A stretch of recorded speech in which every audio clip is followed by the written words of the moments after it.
क्या करूँ, बहुत परेशान हो गई हूँ। मतलब ऐसी ज़िंदगी से लगता है कि तलाक ले लेना ही अच्छा है। लेकिन क्या ये वाक़ई में एक ही रास्ता है? इसके अलावा कोई दूसरा रास्ता नहीं। अगर आप ये सोच रही हैं तो ये सोच लीजिए कि कोई ना कोई एक रास्ता ऐसा होता है जो लाइफ़ में आप निकाल सकती हैं तलाक के अलावा।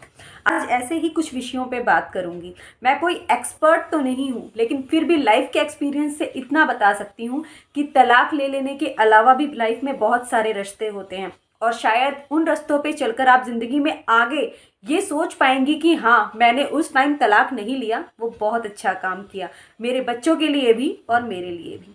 तो चलिए शुरुआत करते हैं आज की वीडियो का। तलाक से बचने के लिए सबसे पहला काम आपको ये करना होगा, एक दूसरे में कमियां और खूबियां ढूंढनी होंगी। वो क्यों?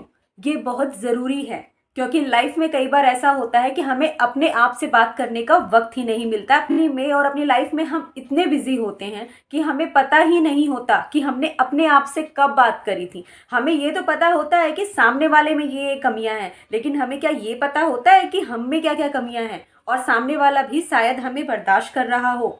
और दूसरा काम आपको करना है कि आपको उन कमियों को एक पेपर पे लिखना है, अपनी भी और सामने वाले की भी, खूबियां भी और कमियां भी। और जब आप ये लिख लेंगी तो आपकी आधी प्रॉब्लम सॉल्व हो जाएगी, क्योंकि आपको ये पता चल जाएगा कि उसके अंदर ये कमियां हैं तो मैं उसे कैसे ठीक कर सकती हूँ, और अगर मेरे अंदर ये कमियां हैं तो मैं इसे कैसे ठीक कर सकती हूँ, क्योंकि यही सबसे बड़ी प्रॉब्लम होती है हमारी लाइफ की।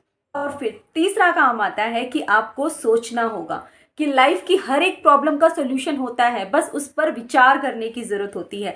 खुद के लिए, औरों के लिए ये सोचना बहुत ज़रूरी है कि आज से 5 साल बाद या 10 साल बाद आप जब से ये सोचेंगे कि मैं अकेली रह रही थी या मेरी लाइफ वो बेटर थी, उस बात पर अफसोस करने के बजाय आप आज सोच लीजिए कि आज आपको क्या करना है। अगर आप लाइफ में कुछ अच्छा करना चाहती हैं, कुछ आगे बढ़ना चाहती हैं या फिर अपनी लाइफ को सुधारना चाहती हैं, तो थोड़ी बहुत बातचीत अपने आप से भी करना बहुत ज़रूरी है।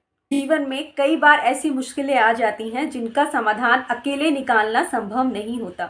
उस टाइम पे आप बातचीत करिए अपने पेरेंट्स से या उनके पेरेंट्स से या किसी भी व्यक्ति से आप बातचीत कर सकती हैं जो आपको लगता है कि इस बातचीत के लिए बिल्कुल सही व्यक्ति है।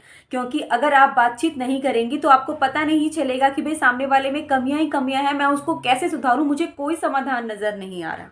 अगर आप दोनों 1% भी एक दूसरे के लिए लगाव महसूस करते हैं या प्यार महसूस करते हैं तो मेरा यकीन मानिए आप दोनों का तलाक बिल्कुल नहीं होगा। बस इस पर थोड़ा सा विचार कर लीजिए। और पांचवी और सबसे इम्पॉर्टेंट बात है, बीच के लोगों से हमेशा दूर रहना। ये बीच के लोग ही होते हैं जो रिश्ते को बिल्कुल ख़राब कर देते हैं, चाहे वो आपके पेरेंट्स ही क्यों ना हो। कई बार पेरेंट्स भी ऐसा काम करते हैं कि बच्चों के बीच में मिसअंडरस्टैंडिंग क्रिएट कर देते हैं, जिसकी वजह से उनमें लड़ाइयाँ होती हैं, बेवजह की बातचीत राई का पहाड़ बन जाता है और फिर बात तलाक तक पहुँच जाती हैं। तो बीच का व्यक्ति कोई भी हो, मैं ये नहीं कह रही सिर्फ पेरेंट्स ही हो सकते हैं, आपके दोस्त हो सकते हैं, आपके कलीग्स हो सकते हैं, आपके पड़ोसी हो सकते हैं, आपके कोई भी रिश्तेदार हो सकता है। जो पर भी आप सबसे ज़्यादा ट्रस्ट करते हो शायद वही व्यक्ति हो सकता है। तो हमेशा बातचीत आपस में बैठकर कीजिए, ना कि किसी और का सहारा लेकर। जब आप किसी और का सहारा लेने लग जाते हैं तो यकीन मानिए वो व्यक्ति अपने आप पर आपको आश्रित कर लेता है और वो जो बोलता है आपको वही सही लगता है। इसलिए अगर अपना रिश्ता निभाना हो और इसे कायम रखना हो तो किसी और की नहीं, अपने आप की सुनो और आपस में बैठकर बातचीत करो। ऐसा ना हो कि आज लिए फैसले पर आपको कल जाकर अफसोस हो। तो ऐसा कदम बिल्कुल मत उठाइए।